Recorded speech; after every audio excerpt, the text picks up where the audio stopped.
Assalamualaikum warahmatullahi wabarakatuh. Saya Anissa Safazura Putri dengan NIM E1101201023, mahasiswa Ilmu Komunikasi 2020. Saya akan mengerjakan UTS Teori Komunikasi dengan membuat video 25 teori komunikasi. Yang pertama adalah teori agenda setting. Teori agenda setting memiliki tujuan untuk meningkatkan kesadaran masyarakat dengan cara menekankan isu-isu penting yang dapat dipercaya oleh masyarakat melalui media massa. Yang kedua adalah teori humanisme.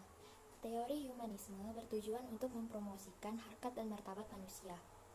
Humanisme menekankan harkat, peran, dan tanggung jawab kita sebagai manusia. Pandangan humanisme membuat manusia sadar kembali tentang harkat dan martabat manusia sebagai makhluk rohani. Yang ketiga adalah teori informasi. Teori informasi menitikberatkan pada komunikasi sebagai transmisi pesan dan bagaimana transmitter menggunakan media massa untuk berkomunikasi. Dalam hal ini, jika sinyal media yang digunakan baik, maka komunikasi akan berjalan efektif. Berikutnya adalah teori nativisme. Teori nativisme memiliki pandangan bahwa manusia merupakan satu-satunya makhluk ciptaan Tuhan yang dapat berkomunikasi melalui verbal. Di sisi lain, bahasa merupakan suatu yang kompleks. Oleh karenanya, manusia senantiasa belajar untuk dapat berkomunikasi dengan makhluk Tuhan yang lain. Selanjutnya adalah teori difusi inovasi. Teori ini dikemukakan oleh Rogers tahun 1961. Rogers menjelaskan bahwa difusi adalah suatu bentuk komunikasi yang bersifat khusus dan berkaitan dengan penyebaran beberapa pesan berisi gagasan-gagasan baru. Teori ini sering dikaitkan dengan proses pembangunan masyarakat. Berikutnya adalah teori komunikasi dua tahap. Teori ini membahas efek dari media massa. Berikutnya adalah teori komunikasi administrasi. Teori ini adalah proses penyampaian pesan yang dilakukan secara timbal balik antar anggota. Berikutnya merupakan teori classical conditioning. Menurut teori ini, belajar merupakan suatu proses perubahan yang terjadi karena adanya syarat-syarat atau conditions. Kemudian, syarat-syarat tersebut akan menimbulkan reaksi atau respon. Lalu, untuk membuat seseorang itu belajar, keberadaan syarat-syarat tersebut dibutuhkan. Berikutnya adalah teori standpoint. Teori ini menilai bahwa pengalaman dan pengetahuan yang dimiliki oleh individu sebagian besar dipengaruhi oleh kelompok sosial di mana mereka cenderung aktif berkomunikasi. Selanjutnya adalah teori dependensi efek komunikasi massa. Dependensi efek komunikasi beranggapan bahwa kepercayaan individu kepada media akan berkembang apabila kebutuhan informasional yang tidak dapat ditemukan dalam pengalaman langsung terpenuhi. Ini adalah teori norma dan budaya.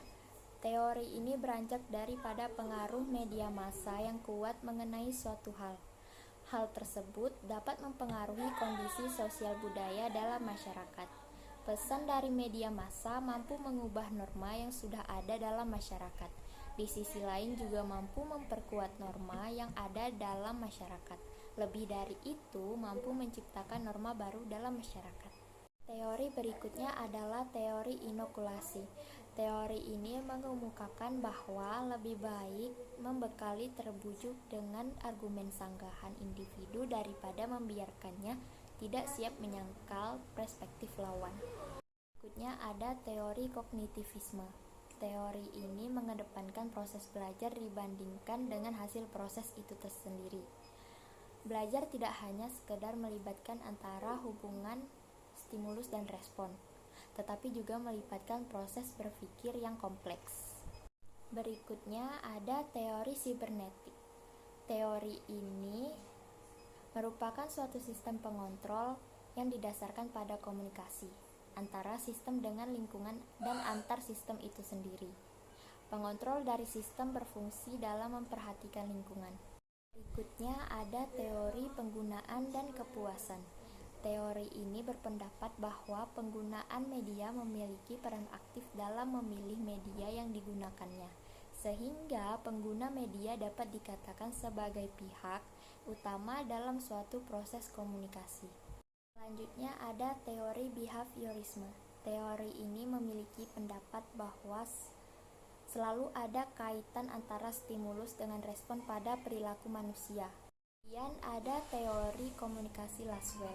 Teori ini memiliki 5 model komunikasi. Yang pertama, who, what,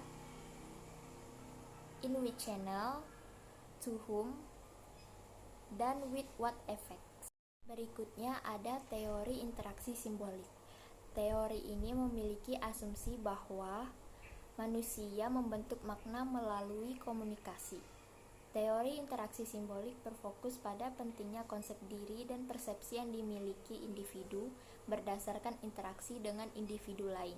Selanjutnya ada teori ketergantungan. Teori ini berfokus pada struktural yang ada di masyarakat. Fokus ini sangat cenderung mudah untuk dipengaruhi oleh media massa. Media massa dianggap suatu hal yang sangat penting dalam mencapai tujuan beberapa proses. Berikutnya adalah teori kultivasi. Teori kultivasi merupakan teori komunikasi yang membahas tentang efek dari komunikasi massa. Pandangan dari teori ini adalah bahwa media massa memiliki efek yang bersifat kumulatif dan lebih berdampak pada tataran sosial budaya dalam masyarakat daripada personal seseorang. Berikutnya ada komunikasi spiral of silence. Teori ini menjelaskan bahwa terbentuknya pendapat umum dalam masyarakat ditentukan dan dipengaruhi oleh proses saling mempengaruhi antara komunikasi massa, komunikasi antar pribadi, dan persepsi masing-masing individu, serta hubungannya dengan pendapat orang lain di dalam masyarakat. Berikutnya adalah teori belajar sosial.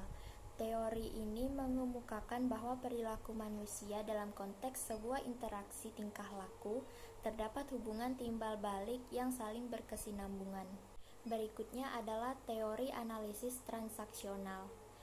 Teori ini merupakan pendekatan psikoterapi yang menekankan hubungan interaksional.